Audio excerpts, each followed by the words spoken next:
sky was clear. The engines were steady. Nothing seemed wrong. Everything about Turkish Airlines Flight 981 seemed routine, ordinary, safe. But within minutes of takeoff, that illusion would shatter.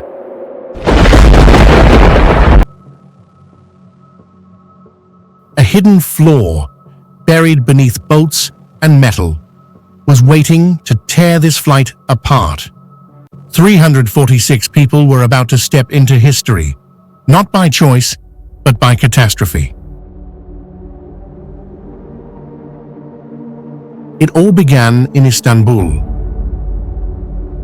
Sunday, March 3rd, 1974, 11 a.m. Turkish Airlines Flight 981 prepares for takeoff from Istanbul's Yeşilköy Airport. The aircraft was a nearly new McDonnell Douglas DC-10, registration TCJAV. It was named Ankara, strong, sleek, and trusted. On board, 178 souls, 167 passengers, and 11 crew members. Most were Turkish. Some headed to Paris for business, others to London via the connecting leg. On the cockpit were three highly experienced individuals.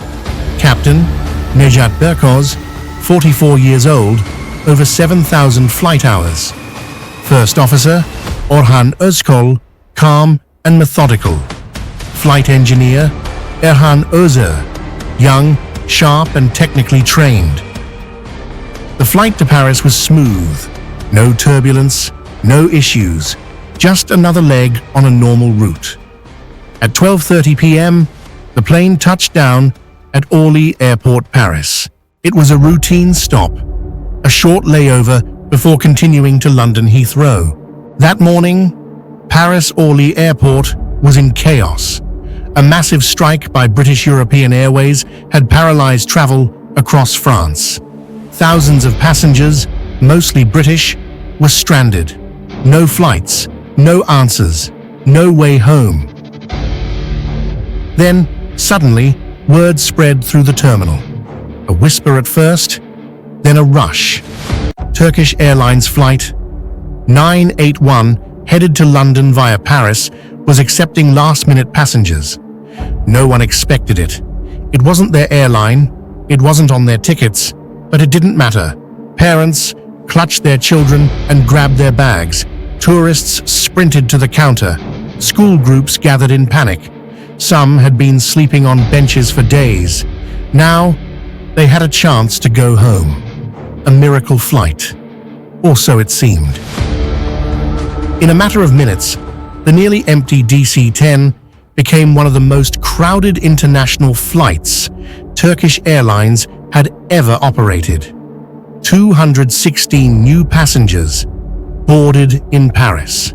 Among them, a 17-member rugby team from Hendon, England, British school teachers and students returning from holidays, French and British families with young children, elderly couples, honeymooners, business travelers, tourists, all just trying to get home. Many had never flown Turkish Airlines before.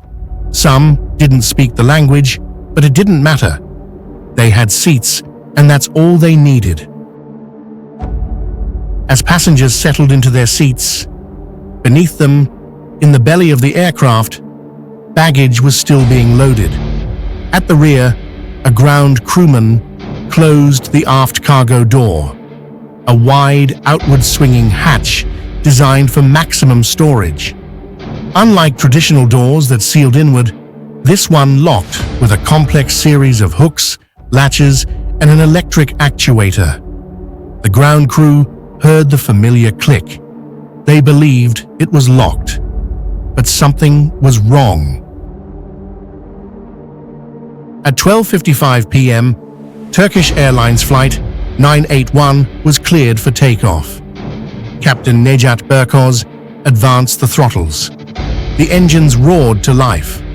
The massive DC-10 thundered down the runway, heavier than ever before.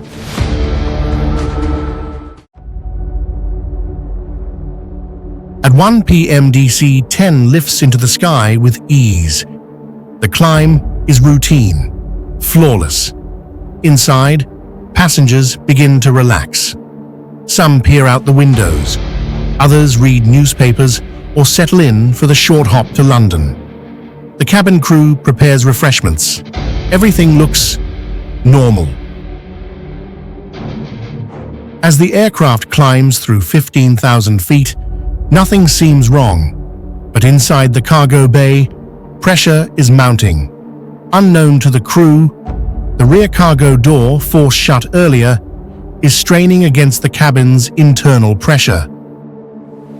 At 13:09 p.m., Flight 981 is at 23,000 feet, passing over Meaux, northeast of Paris.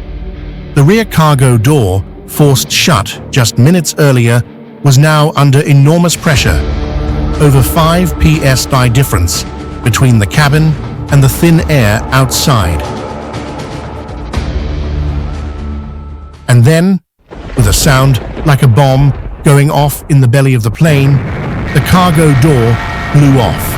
The rear fuselage cracked open, sucked into the sky with terrifying force.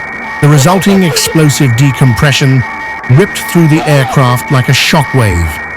The cabin floor collapsed, and beneath that floor, hidden from view, were the aircraft's lifelines, the control cables that guided the DC-10's elevators and rudder. They snapped. Just like that, the pilots had no control, no pitch, no yaw, no way to steer, no way to climb, no way to pull up. In the cockpit, warning lights blinked to life. Alarms screamed. But the instruments made no sense. They pulled back on the yoke. Nothing happened. They tried to correct course. No response. They checked the hydraulics. Still nothing. The aircraft was no longer listening. The flight had become a gliding tomb. A giant aircraft hurtling through the sky without any way to steer. And yet, the crew didn't panic. Somehow, they stayed composed. They tried everything. Rudder trim, throttles, even differential thrust. Every emergency procedure they'd ever trained for, they tried. And then, at 13, 10, and 20 seconds, a short, desperate mayday broke through French air traffic control. And then, silence. Then its nose dipped, and the plane rolled into a steep, terrifying dive. Air rushed violently over the fuselage as the aircraft picked up speed, more speed than it was ever built to handle. Inside, chaos. People screamed. Some still clung to seats. Others closed their eyes. No one could do anything. Not the passengers, not the crew, not even the sky could stop it. Just 77 seconds after the door had failed, Flight 981 slammed into the Ermenonville forest at nearly the speed of sound. The impact was so violent that the aircraft disintegrated in an instant. There were no survivors, no last words, no time to brace, just silence and smoke rising above the trees. Rescue teams reached the Ermenonville forest within minutes, but found only wreckage and silence. No survivors, no voices, just the faint smell of jet fuel in the wind. The world mourned, and then demanded answers. After investigations, it was revealed. The rear cargo door hadn't latched correctly. A design flaw in the DC-10's locking system, known to McDonnell Douglas for years, but never properly addressed. In 1972, a similar door failure had occurred. Warnings were issued, but they weren't enforced. Flight 981 became the price of inaction. They say the sky is quiet now, but in the silence, the memory of Flight 981 still echoes.